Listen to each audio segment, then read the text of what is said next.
Good morning, friends.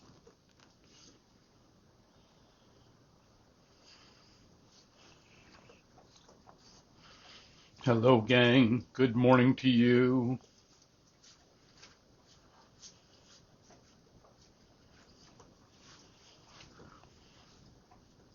Good morning, Irene. How are you? You're doing well. Good morning, friends. Hello, hello.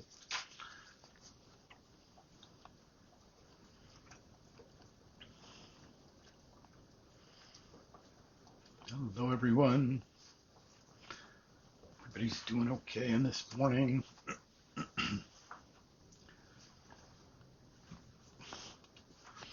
Last night we had a really terrific time with Reverend Will Voss out in uh, at our all church family night.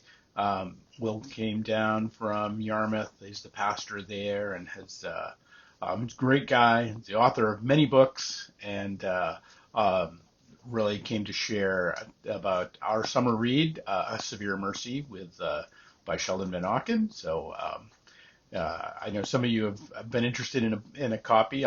We'll see what we can do to get one out to you.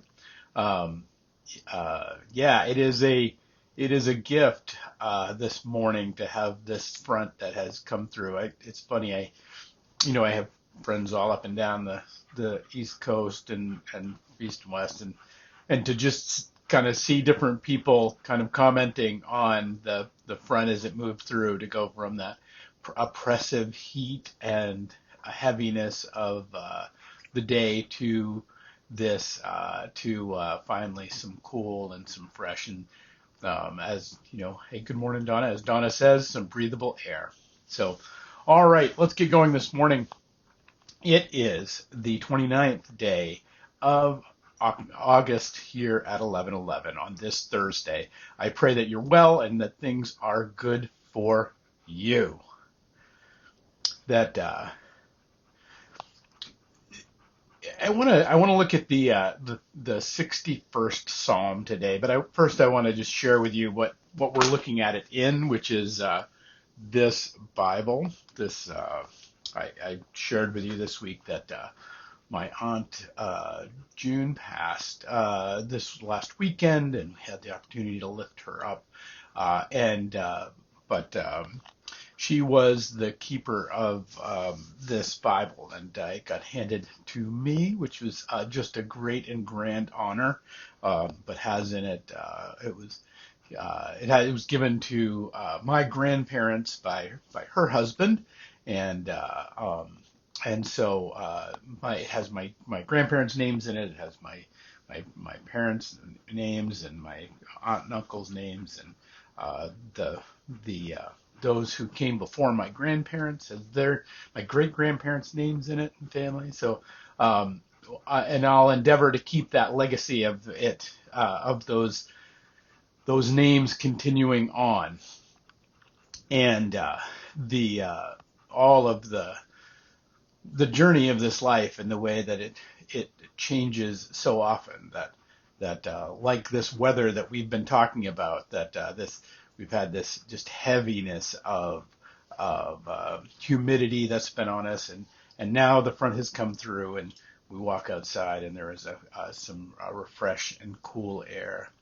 and this alternating of states, whether it's the physical world or whether it is our relational world in which those whom we love pass into the next life, and or whether it's we simply lose touch from those who were dear friends to now who just are distant acquaintances, maybe on a social media platform somewhere, and all of the ways, and or even the storms that rage within us, even the changes and the way in which our own affect, that some days we are in full shine and filled with joy, and some days we know nothing but darkness of our own heart.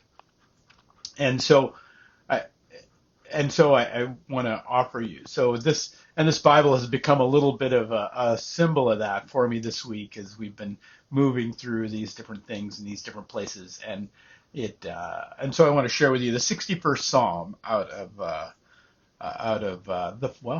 I guess it's now called the Family Bible. Hear my cry, O God, attend to my prayer.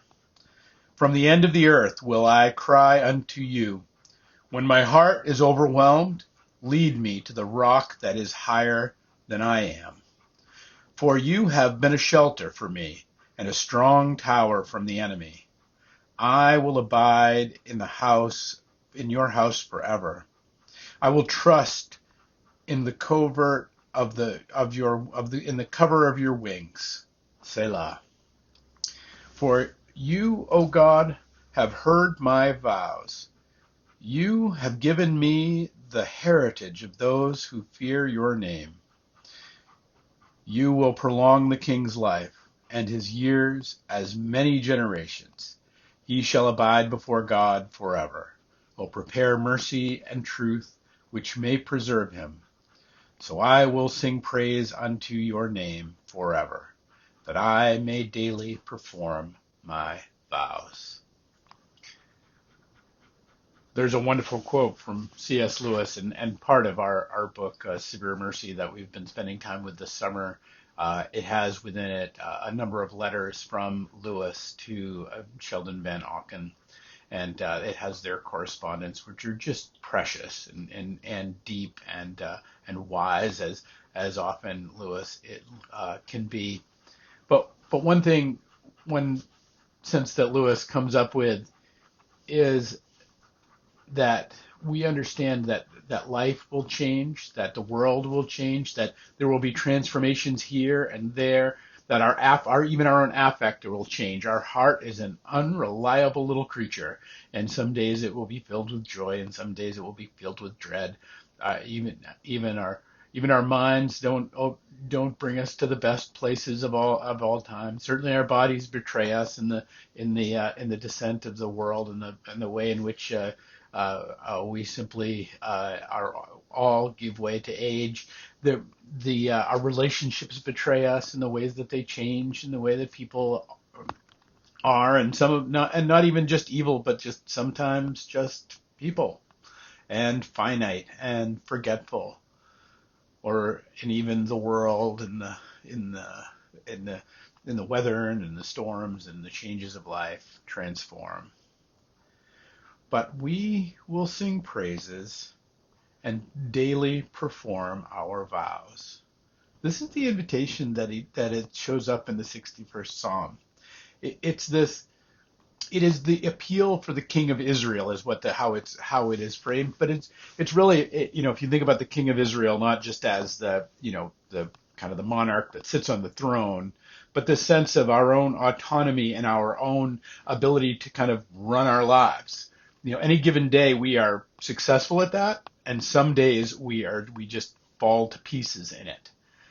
And that no matter where we end up in the falling down or in the getting up or in the triumphing or in the failure, that in all of it there is this invitation to know that it's all within the kingdom of God.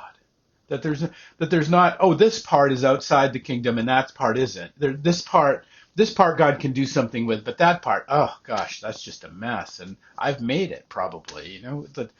That all of it is subject to God's reign and God's rule, which means it is subject to God's love, and God's love for you, and God's love for humanity, and God's invitation for us to come into holy relationship with him a little bit more each day.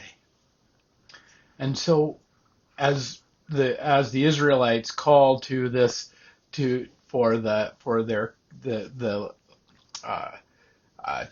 abide in the house of God, to abide in the tabernacle, to stay in the place where all things are good, where all things are protected, where God is loving and wonderful, and we're in the presence, and he's in the presence with us, and we're just happy and unicorns and rainbows. We'll dwell in that place forever. Well, will we? Will we? that the weather will sometimes be unbreathable, whether it's our internal weather or whether it's the world out there. Our lives will sometimes be unmanageable. But the daily living of our relationship with God, the daily, as the psalm says it, the living of our vows, this sense of we're gonna live, we're gonna walk this thing out, and we're gonna continue to invite God into it. That it is in that that Lewis, in talking with Van Auken in his grief and in his questioning of the Christian tradition. I know many of you probably haven't read the book, but that's okay. Well, it still holds up. That you see in his words this beautiful and this brilliant way of coaxing this person who is seeking to keep the vows of God into relationship with God. And he's not talking him into something. He's not just giving a more convincing argument. He's bearing witness to his own journey. He's bearing witness to what he finds meaningful and finds meaningful in a sense.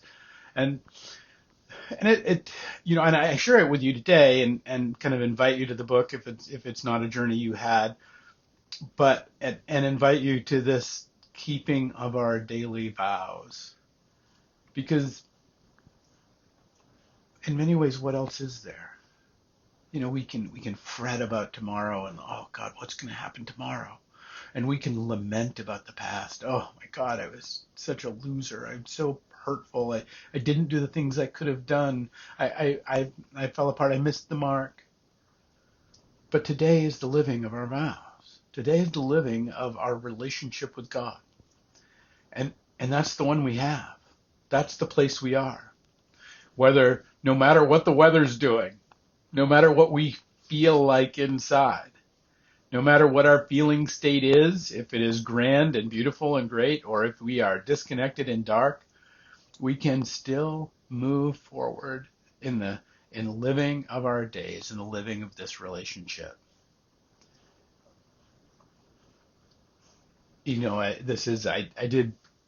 It's never been more apparent to me, I think, having this last week, kind of memorialized my aunt and reconnected with some of my cousins that have been at a distance, and just how dear those relationships were, even though they're really been tenuous for decades in some ways. They're not tenuous in the sense of whether they'll hold up, but just kind of at the periphery. But to step into that place and to be with them in it, and to be in it, and to be them with them in it, and to be in it with them, if you will, that in all of that, there is this enduring reality that God's presence and the presence of those who've gone before us and those whom we love and those whom we is never gone. It's never at a distance. It's never far away. It may be in our perception. It may be in our thinking. It may be in our lived experience. But the reality is that just as the Orthodox Church understands that, if, for instance, if you walk into an Orthodox church, you will find around all the sides of the church painted images of the saints, of all of the saints that came before them, people who are maybe more in that church, people who were, great and famous saints of the church, but it will all around the periphery of the church, in almost all Orthodox churches, you will find the images of those who went before, and they do that. They paint that because it's a physical sign of what they believe to be the spiritual reality. That they say when they gather for worship, everybody shows up. And when they mean everybody, they mean everybody. All those whom we've loved before, all those whom we've known before, all those who've been a part of our journey before, all of those who are now responsible for the shoulders of the gigantic places in which we stand. people we do not know and who do not know us, but that over ages, built churches, offered us graces, wrote books, gave us, tended our parents, and we didn't know it. In all of those ways that these graces that came to be ours and ours alone that we would receive, they paint them as physical images around to be this symbol of this fact that that's the reality that we step into when we step into the holy, when we step into the tabernacle, when we step into the house of God. And that all of that is found not in our futuristic hoping for how things will be, or our working, even the great goals of our accomplishments of what we'll build in this world, and what the next great thing we'll do, or even in the lamentations or the nostalgia of the past, but it is built in the daily keeping of our vows. And so, for me to have lifted up my aunt this week, for me to have spent some time with Van Auken and our church who read A Severe Mercy, which means you spent a little time with Lewis too, and it's this great awareness for me that I may know it, that I'm dwelling in the house of the Lord. I may not know it, that I'm dwelling in the house of the Lord, but I am in God's great care.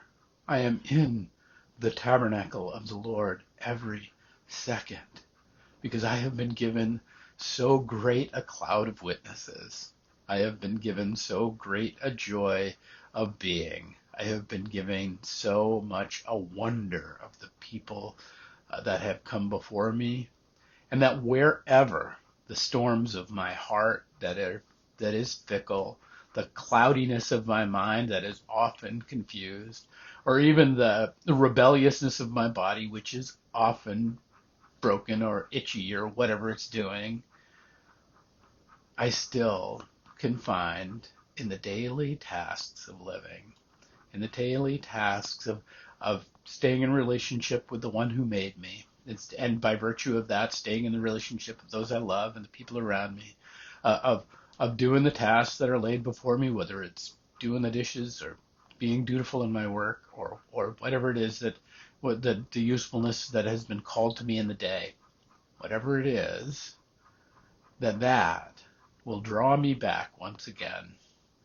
It will draw me back in the witness of those thousands and thousands of people whom I owe great debts to that I will never know, and who, well, maybe one day we will all know them. Maybe one day we will all see it come together. Maybe one day we will truly dwell in the house the house of the Lord, and see all those shining faces that have contributed to our journey along the way. But for this one, and for this day, and this hour, it is not in our future wishing, and it is not in our past lamentation, but it is in today's work and today's vows, in the living of our relationship with one another and with God who made us, that we become the children of God, dwelling in the house of God. All right, friends, that's my hope for you today. We have come back to 10 o'clock worship on Sunday, so set your clocks. We'll be back to worshiping at the 10 o'clock hour. I hope you will join us either online or with us in person at 282 Rock Street. We will be breaking bread and coming to the Lord's table, and there is no more perfect way to come into this next new month than to come and experience the feast of God. All right, peace and grace to you, my friends, and we'll pick it up next week with another 11:11.